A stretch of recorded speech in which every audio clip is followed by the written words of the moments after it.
रहमतुल्लाह। हम ये समझते हैं कि पाकिस्तानी कौम को, अगर ये कौम है तो इसको अब एक नए इमरानी मुआहदे की ज़रूरत है, एक नए सोशल कॉन्ट्रैक्ट की ज़रूरत है। तो यानी बिल्कुल नए सिरे से इसको कौम को कौम बनाया जाए। मुसीबत ये है कि अब हम कौम रहे नहीं हैं, मुख्तलिफ़ गिरोहों में और इतनी ज़्यादा पोलराइजेशन हो चुकी है। तो अब ये सज़ाओं से नहीं होगा, ये जो आपके आइन तो आपका मौजूद है, मुख्तलिफ़ तजर्बों से नहीं होगा। इसके लिए कुछ सोचने की ज़रूरत है अहले दानिश को। हम तो खैर सिर्फ मुतालबा ही कर सकते हैं, हम सोचने वाले सोचेंगे, लेकिन मुल्क के खैर खाओं की खिदमत में ये गुजारिश है कि इस कौम को कौम बनाने के लिए एक नए इमरानी मुआहदे के बारे में सोचें। बात यह है कि आज की जो जदीद रियासतें हैं, मुतमद्दिन रियासतें जिनको कहते हैं, उनको 4 पिलर्स या 4 सतून पे खड़ी होती है, जिसमें इंतज़ामिया है और अदलिया है और मुक़न्नना है और मीडिया है। ये 4 पाए कहे जाते हैं किसी भी रियासत के लिए। तो अब पाकिस्तान में बदकिस्मती से 6 हैं, 4 नहीं है 6 हैं, क्योंकि 2 इसमें और भी हैं, एक आर्मी है और एक मौलवी हजरात हैं। तो ये बहुत बड़ा फैक्टर है, इसके बग़ैर बेचारे मुकन्ना जज कुछ भी नहीं कर सकता, आपके सामने ही है। तो ये सूरत हाल है। फिर हमारे यहाँ 4 जो है ऑटोनोमियस इदारे हैं, आइनी इदारे हैं, और वो अपने तौर पर एक नई मुमलकत है जनाब। वो उसमें एक नेब है और एक इस्लामी नज़रियाती कौंसल है, इस तरह इलेक्शन कमीशन है, तो एक चौथा भी है। तो ये 4 जो हैं हमारे जो इदारे हैं, जो हम कहते हैं कि भाई ये आइनी इदारे हैं, ये अब हमारे लिए एक और मुसीबत है कि ये अपने तौर पर यानी बस हर एक दूसरे के साथ लड़ रहा है, लगा हुआ है। हमारी तो इसमें ये गुजारिश है कि नए तजर्बों करने की बजाय एक तो ये है कि हुकूमत और अपोजिशन जो है ये सारे मिलकर रिटायर्ड जज हों, कोई दूसरे जो उलमा हों, अकाबरीन हों, ट्रस्टेबल उलमा हों, उन पर एक फोरम तश्कील करके ट्रुथ फाइंडिंग कमीशन मुकर्रर करें, जिनको एक टास्क दें 5, 6, 7 महीने के लिए, और वो जो है ना इस मुल्क के जो इश्यूज़ हैं, जो कोई इतना मसला नहीं है, बहुत सारी चीज़ें खामखाई छुपाई गई हैं। अब जो हो चुका है वो तो हो चुका है। हमीदुर्रहमान कमीशन छुपाई गई है, ये जो है ना मॉडल टाउन का केस और साहिवाल का, ये तो छोटी चीज़ें, इससे कई बड़े बड़े काम हो चुके हैं। बांग्लादेश किस वजह से टूटा और भुट्टो ने नेशनलाइज क्यों किया और कौन आया, और बहुत सारी बातें हैं शुरू से लेकर आखिर तक। तो इनको 6 महीने का टास्क दे दिया जाए और जो बर्निंग इश्यूज़ हैं उनके बारे में ये जो है ना हमें वाज़े तौर पर बताएं कौम को कि असल मसला क्या था। तो उस बुनियाद पर ना कुछ सज़ाएँ, पनिशमेंट्स, जुर्माने ये तो ना हो सकता है कुछ लोगों से कुछ तमगे शमगे वापस लेने पड़े, तो वो इतना बड़ा मुश्किल सौदा नहीं है।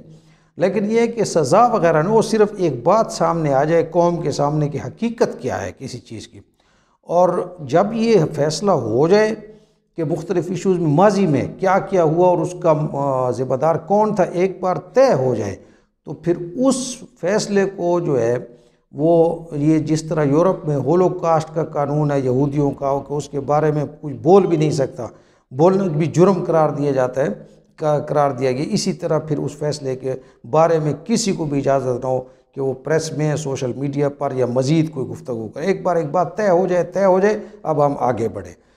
तो ये गुजारिश है। बाकी उलमा के ज़िम्मे लगा दिए। मुसीबत ये कि हमें हुक्मरान को ऐसा नहीं मिला कि जिसमें कोई विज़न हो।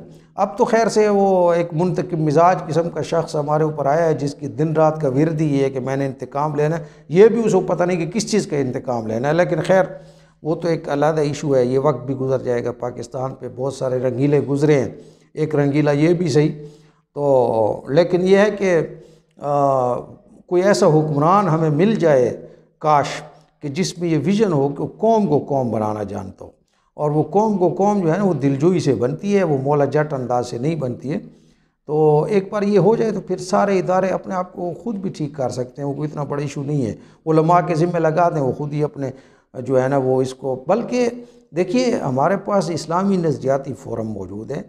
होना तो ये चाहिए था कि मुल्क में जो समाजी मामलात हैं उस पे किसी भी फ़र्द को फतवे की इजाज़त नहीं होनी चाहिए थी, सिवाय इस्लामी नज़रियाती कौंसिल के। ठीक है, इस्लामी नज़रियाती कौंसिल में सियासी भर्तियाँ होंगी या इसमें कम इल्म भी होंगे, लेकिन ये एक सिविलाइज्ड कंट्री का एक फोरम होता है जो फैसले करते हैं। ये नहीं है कि गली मोहल्ले में हर कोई खड़ा होकर हिंदुस्तान के साथ जिहाद फ़र्ज़ है, जिहाद फ़र्ज़ नहीं है। ये यजीद है, ये यजीद नहीं है। आर्मी चीफ कादियानी हो गया, ये कादियानी नहीं है। गली मोहल्ले में लोगों को कत्ल गारत और फतवे शुरू, ये हराम है, ये हलाल है, लेज़ खाना हराम है, हलाल है, और ये जो पर्दा नहीं करती बेगैरत है, और ये और वो है। तो ये गली गली में फतवे नहीं। हाँ, नमाज के मसाइल हैं, वज़ू के मसाइल हैं, वो तो बताएं, लेकिन फतवा जो है जो सोशल इम्पेक्ट करता है वो सिर्फ़ एक फ़ोरम के यानी ज़िम्मे होना चाहिए। बहरहाल ये सारी बातें तफसील से हाल दानिश समझ सकते हैं। हमारी गुजारिश ये कि बजाय नए तजर्बों के, नई एडमिनिस्ट्रेशन के, एक बार को नए सोशल कॉन्ट्रैक्ट के बारे में सोचा जाए कि हम किस तरह इस कौम को कौम बनाएं। और उसके लिए आपको इंतज़ामी तौर पर, जैसे हमने पिछली वीडियो में भी अर्ज़ किया था, कि थोड़े थोड़े छोटे छोटे हिस्से कर दें, छोटे छोटे सूबे बना दें, खुद मुख्तार इसको स्टेट्स बना दें। इससे कोई फ़र्क नहीं पड़ता, एडमिनिस्ट्रेशन अच्छी होती है। जो आजकल दुनिया इसी तरफ जा रही है कि छोटे से छोटा यूनिट हो उसको चलाना आसान है। तो बहरहाल ये हमारी गुजारिश है कि इस मुल्क के लिए नए सिरे से एक इमरानी मुआहदा वो किया जाए। और ये गुजारिश हम किससे कर सकते हैं? ये करना तो हमें पार्लियामेंट से चाहिए, लेकिन आपको पता है कि किससे ही कर सकते हैं, जिसके हाथ में इस मुल्क की कुंजी है उसी से कर सकते हैं।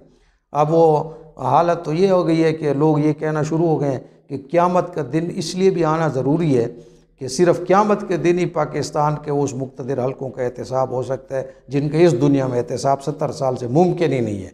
तो बहरहाल हम उन्हीं से गुजारिश कर रहे हैं कि अपनी नस्लों पर भी रहम करें। सिर्फ हम पाकिस्तानी नहीं हैं, आपके बच्चे और पोतों ने भी इस तरह इस पाकिस्तान में रहना है। सदा के दिन बाहर के नहीं होते हैं। तो ज़रा इस पर सोच लें कि इस मुल्क के लिए कुछ अच्छा कर जाएँ। आज आपके पास इक़्तिदार है, अगर ये काम कर जाएँ, इस कौम को कौम बना जाएँ, तो इंशाअल्लाह फिर ये कौम आगे बढ़ने के यानी खुद ही अल्लाह ने इसमें इस्तेदाद रखी हुई है। अस्सलाम वालेकुम।